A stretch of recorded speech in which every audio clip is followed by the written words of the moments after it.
You know, Matthew 5 is the blessed bees. Blessed are the poor in spirit. Blessed are those who mourn. Blessed, but it's all leading up to blessed are the what? Peacemakers.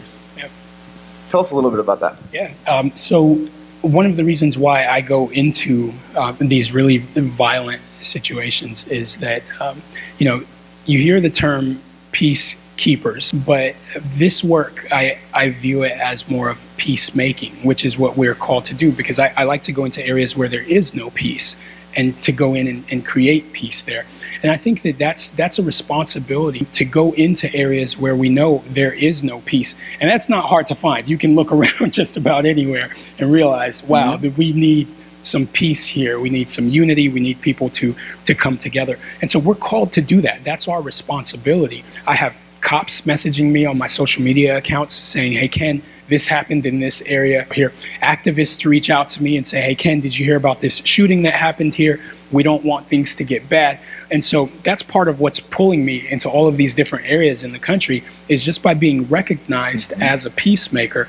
And I feel like it's so important that we all kind of shine that same sort of light, that people in your workplace, in school, should look at you as the peacemaker, or even at the very least, the peacekeeper in that place, rather than the aggressor or the person that's going to agitate or stir up some situation. And so tell us a little bit about, hey, you know, Thanksgiving's coming up. We're all going to have to gather around with our families. And we got that crazy uncle, right, who has no filter. You got that crazy aunt that just, you're at your cousin. Every family. Everybody, right? And so you get in one of those discussions where it's like, I'm taking my turkey leg to the bathroom, right? To hide. Like I'm about to sit and eat my turkey. Because it's that tense. It's that, give us some strategies at that table for how to handle ourselves in a Christ-like manner. Absolutely. I think first, listen.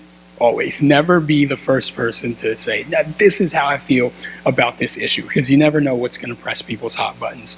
And I think when you can listen first and then come back with some responses, and always make sure, I mean, even as you said, being slow to anger, right? Like the Bible calls us to be slow to anger. And I think that when we know our hot buttons are being pressed, we realize that, right? Your heart starts to beat a little faster, your breathing pattern.